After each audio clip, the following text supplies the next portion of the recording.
এখন রোজা রাখতে হয় জানো না? রোজা তো রাখছি, এখন ইফতারি করবো না?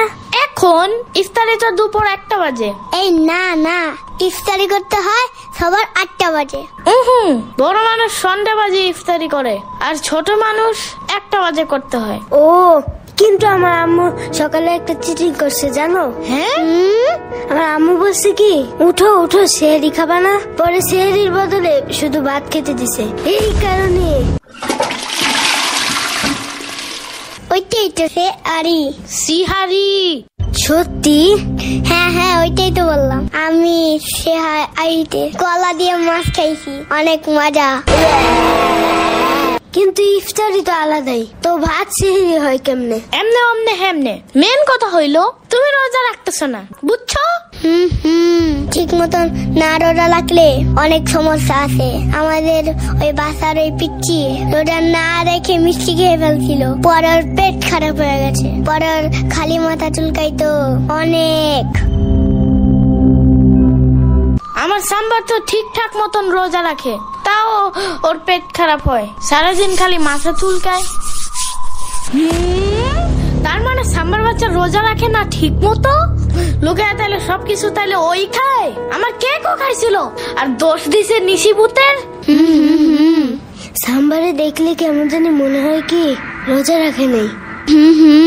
ওরে দেখলেই মনে হয় মাত্র খাইছে কি জানি। বাট মাহাদি, হ্যাঁ তুমি কিন্তু ঠিকঠাক রোজা রাখতেছ না, বুঝছো? এগুলো ভালো না।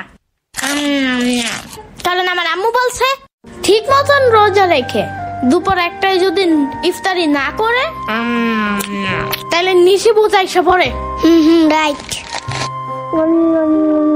বাট দুপুরে 1টায় না, আমার আম্মু বলছে সকাল 8টা বাজে ইফতার করতে হয়, সকাল 9টা বাজে খেলে আরেকটা রোজা রাখা যায়। আলো, তুমি ব্যাপারটা বুঝতেছো না। তোমার আমার আম্মুর কাছে নিয়ে যাবো না, দেখো পরে নিজেই জানতে পারবো। আচ্ছা ঠিক আছে, দা বলে। ইচ্ছা মতো কপ কপ করে চিপস খাইতেছিল, আমি আমার নিজের চোখে দেখছি। খেপাস কেন খামা খাওরে? হাসিস না, একদম হাসবি না, চুপ। আরে সমস্যা নাই, কান্দে না কান্দে না, ভুলে কিছু খাইলে কিছু হয় না। বাচ্চাদের মাগরিবের সময় ইফতারি করলেও চলে, তার আগে করলেও চলে। আচ্ছা তুমি কালকে মাগরিবের টাইমে ইফতারি কইরো, যাও।